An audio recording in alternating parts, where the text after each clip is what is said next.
आप साहब मोहसिन नकवी साहब के पास ये अथॉरिटी है कि वो लॉन्ग टर्म डिसीजंस रजिस्टर्ड करके जा सकते हैं? देखें, फैसले तो वो कर सकते हैं, आने वाला उसको चलाता है या नहीं चलाता। बाज़ औक़ात ऐसा होता है कि कुछ अच्छे फैसले हैं, लोग उनको आगे भी चलाते हैं, बाज़ औक़ात ऐसा होता है कि बदल देते हैं। जैसे नजम सेठी साहब आए, उन्होंने मिकी आर्थर को कोच लगाया, उनसे पहले कोई और कोच थे। मिकी आर्थर साहब को जब कोच लगाया तो ज़का अशरफ साहब आ गए, ज़का अशरफ साहब ने उनको हटा दिया। मोहम्मद हफीज़ साहब आ गए, वो ज़का अशरफ साहब गए, मोहम्मद हफीज़ साहब भी उनके साथ ही चले गए। ठीक है, अब पाकिस्तान टीम के कोचिंग स्टाफ कोई और है। अब कौन जानता है कि आइंदा चंद माह में अगर कोई तब्दीली होती है तो ये कोचिंग स्टाफ रहता है या नहीं रहता है। सो फैसले तो वो कर सकते हैं, लेकिन कोई उनको आने वाला उसको ऑनर करता है या नहीं करता है। ये जो म्यूज़िकल चेयर है, ये ख़त्म होने वाली बात है। मोहसिन नकवी साहब के हवाले से देखें, जो भी इस वक्त उन्होंने जो भी जब से आए हैं जो किया है, वो तो एक अलग बात है। लेकिन बुनियादी सवाल ये है कि जो वहाँ पर बैठे बरसों से लोग हैं, वो कैसे आप, मतलब यही चीफ ऑपरेटिंग ऑफिसर है पाकिस्तान क्रिकेट बोर्ड के, इनके दौर में वक़ार यूनुस साहब को पाकिस्तान क्रिकेट टीम की कोचिंग से अलहदा किया गया। इन्हीं के दौर में पाकिस्तान क्रिकेट बोर्ड में वो एडवाइजरी रोल में आए, और इन्हीं के दौर में वो मेंटोर बन रहे हैं पाकिस्तान क्रिकेट की जो चैंपियंस कप है उसके। इन्हीं के दौर में एक से ज़्यादा मरतबा अगर किसी शख्स को उन्होंने रखा है और फिर उनकी खिदमात उन्होंने वक्त मुकर्ररा से पहले ख़त्म कर दी या उनको कंटिन्यू नहीं किया, तो उसका आप जवाब तो दें कि जनाब आपने पाकिस्तान के एक कप्तान को, साबिक पाकिस्तान के एक अजीम खिलाड़ी की खिदमात आपने हासिल की, आपने ख़त्म कर दी, किसी को कुछ पता नहीं है और आपने दोबारा हासिल करनी, हमें वजह बता दें क्या है। यही निज़ाम सकलैन मुश्ताक के साथ भी है, यही चीज़ मिसबाह उल हक के ऊपर भी आयद होती है, क्योंकि इसी पाकिस्तान क्रिकेट बोर्ड के चीफ ऑपरेटिंग ऑफिसर के साथ मिसबाह उल हक पाकिस्तान के क्रिकेट में आए, मिसबाह उल हक पाकिस्तान के क्रिकेट से गए और दोबारा आ रहे हैं। तो ये किस तरीके से आप करते हैं? क्या दुनिया में कहीं ऐसा हो रहा है?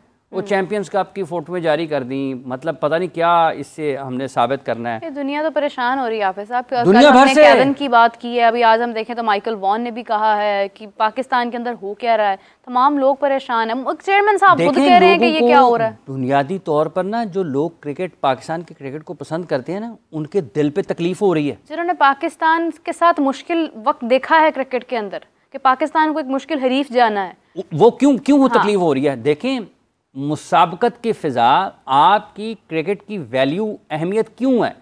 इसलिए कि आप लोगों को टक्कर देते हैं। बिल्कुल। आप आसान हरीफ नहीं हैं। लोग पाकिस्तान के क्रिकेटर्स के साथ ना, जो माजी के कामयाब क्रिकेटर्स हैं, वो पूरे का पूरा एक माहौल बनाते हैं मैच का। लोग उनको देखने के लिए आते हैं। मतलब क्यों लोग आज भी ग्रेट अब्दुल कादिर मरहूम को याद करते हैं?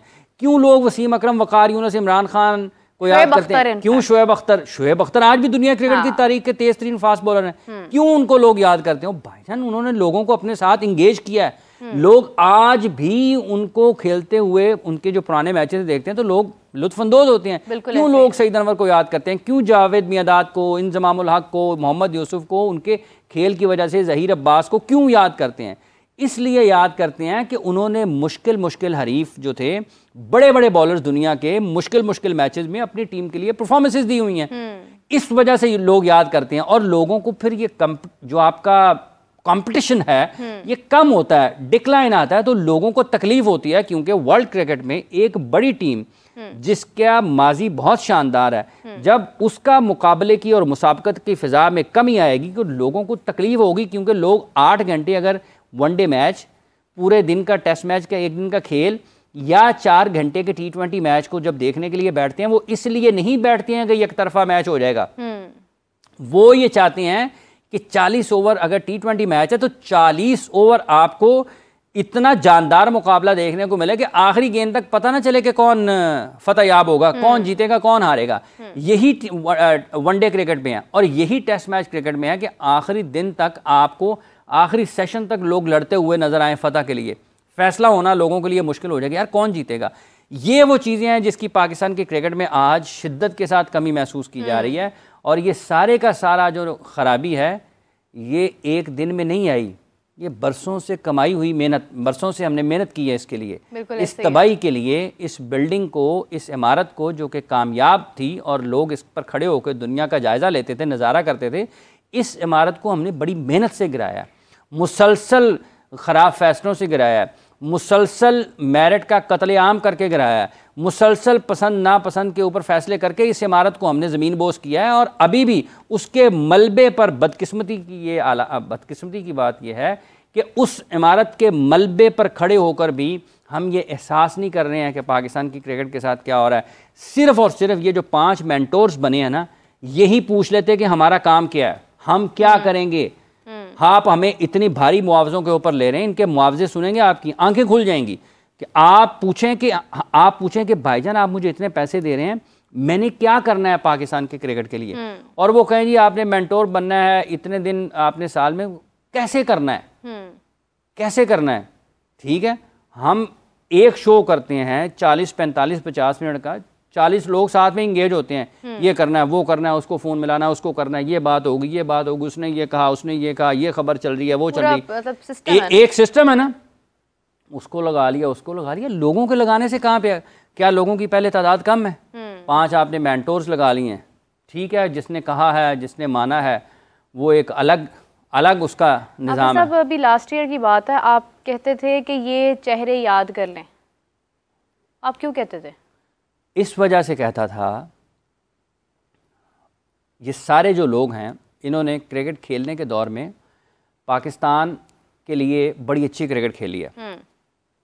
इस वजह से वो कहने की वजह ये थी, लोगों को उसके ऊपर बुरा भी लगता है, लोग उसको इतना ज़्यादा उसके ऊपर ये नहीं समझते कि ठीक हो रहा है, लेकिन उसके कहने की वजह ये थी कि जो फैसले हो रहे हैं, जो लोग वो फैसले कर रहे हैं, अगर 6 माह के बाद मुख्तसर जो आपकी मुद्दत में होता है, एक होते हैं आपके तवीलुल मुद्दती फ़ैसले, एक होते हैं आपके मुख्तसर मुद्दत में जो फ़ैसले हैं, अगर उसमें वो आपको उनका असर नहीं आता तो इसका मतलब है कि गलत किया ना। तो अगर आप 15-20 साल क्रिकेट खेल के 1, 2, 3, 4 मरतबा इंतज़ामी ओहदों पर आकर भी आप गलत फ़ैसले करें, तो फिर उससे पहले आप कुछ और कह रहे हों, जब आपको पोजीशन मिले तो आप कुछ और कह रहे हों, तो इसका मतलब ये है ना कि फिर लोगों को याद रखना चाहिए कि यार दोबारा ना दीजिएगा इसको, किसी और को दें। अगर आपने तबाही करवानी है ना, तो आप तजर्बा किसी और के हाथों कर लें, हो सकता है कि वो बेहतर कर दे। अब जो सिलेक्शन कमेटी पहले बनी बगैर किसी सरबराह के, जो सिलेक्शन कमेटी अब बनी बगैर किसी सरबराह के, एक सिलेक्टर पाकिस्तान में क्रिकेट खेल रहा था, उस वक्त भी एक जो सिलेक्टर था वो पाकिस्तान की टीम हारी है, वो पाकिस्तान से बाहर क्रिकेट खेल रहा था, 2 खेल रहे थे। तो ये क्या निज़ाम है? जैसे उन्होंने असद शफीक मेरा ख्याल है सिलेक्शन कमेटी में भी थे और वो फर्स्ट क्लास क्रिकेट भी खेल रहे थे, इसी तरीके से आपने एक टीम का मेंटोर बनाया, एक कप्तान, एक खिलाड़ी को, और वो पाकिस्तान टीम के साथ भी है इस वक्त। तो ये क्या है? ये आप कैसे चलाना चाहते हैं ना इसको? इसकी कोई वजह तो होगी ना, कोई दलील कुछ आपके पास हो? मतलब आपने इसका एक दूसरा पहलू क्या है, कोई भी, हाँ, अब आगे चैंपियंस ट्रॉफी आ रही है ना, वकार यूनुस साहब भी किसी टीवी चैनल पर मसरूफ़ होते हैं इंटरनेशनल इवेंट पे, शुएब मलिक भी किसी टेलीविज़न चैनल पर मसरूफ़ होते हैं, मिसबाह हक भी किसी टेलीविज़न चैनल पर मसरूफ़ होते हैं, सकलैन मुश्ताक साहब भी किसी टेलीविज़न चैनल पर सरफराज नहीं होते हैं, और खेलने में मसरूफ़ होंगे, क्योंकि वो उसका कॉन्ट्रैक्ट सेंट्रल कॉन्ट्रैक्ट है, तो वो उसमें नहीं है। तो ये 4 लोग तो आपने, क्योंकि अगली चैंपियंस ट्रॉफी जब पाकिस्तान में हो रही होगी तो ये तो किसी टीवी के पास नहीं होंगे ना, क्योंकि ये तो कॉन्ट्रैक्ट में है पाकिस्तान क्रिकेट बोर्ड के, और अगर आप कॉन्ट्रैक्ट पे होंगे तो आप यकीनी तौर पर उस तरीके से टीम की कारकर्दगी का जायज़ा नहीं ले पाएंगे ना, क्योंकि वो कोड ऑफ कंडक्ट जो है उसकी खिलाफवर्जी हो जाएगी कवायदों से वाबित की। तो ठीक है, फिर 3-4 लोग जो पाकिस्तान क्रिकेट का जायजा ले सकते हैं, लेकिन इतनी बड़ी कुर्बानी भी दे रहे हैं वो कि वो, हाँ, मतलब वो अपना एक सिस्टम है जो शुरू से चलता आ रहा तो है। ये आपने कर लिया ना कि आपने चैंपियंस ट्रॉफी अगली देख ली है कि उसमें ये कॉन्ट्रैक्ट है, लेकिन बेस्ट ऑफ लक उनके लिए कि वो पाकिस्तान के लिए कुछ बेहतर करें। लेकिन सवाल फिर यही पैदा होगा कि वही पीसीबी के टॉप ऑफिशियल्स हैं आज भी, जब मिसबाहुल हक कोच और चीफ सेलेक्टर थे और शायद उनकी बातों को ना माना गया हो, वही पाकिस्तान क्रिकेट बोर्ड के आला अफसरान आज भी हैं। जब सकलैन मुश्ताक हेड कोच थे पाकिस्तान के, हो सकता है उनकी भी बातों को ना माना गया हो। वकार यूनुस हमारे सामने बहुत बड़ी और ताज़ा वकार यूनुस, ठीक है। तो अब मुझे बताएं कि जब आप पाकिस्तान टीम के हेड कोच की पोजीशन पर हों और आपकी बात ना मानी जाए और वो लोग आपकी बात ना माने जिनके लिए सबसे पहला काम है कि वो आपकी बात माने, तो जब आप एक डोमेस्टिक टीम के मेंटोर बन जाएंगे, आपकी बात कौन मानेगा? नहीं मानेंगे। इन लोगों का हिसाब उसके साथ होना चाहिए और वो पाकिस्तान क्रिकेट बोर्ड को चलाने वाले लोग होने चाहिए जिनको खेल से मोहब्बत हो, जिनको खेल का इल्म हो। ज़फ़र अल्ताफ़ साहब मरहूम बताते थे कि सुबह फजर के वक्त एच कारदार मरहूम का फ़ोन आता था, फजर के वक्त।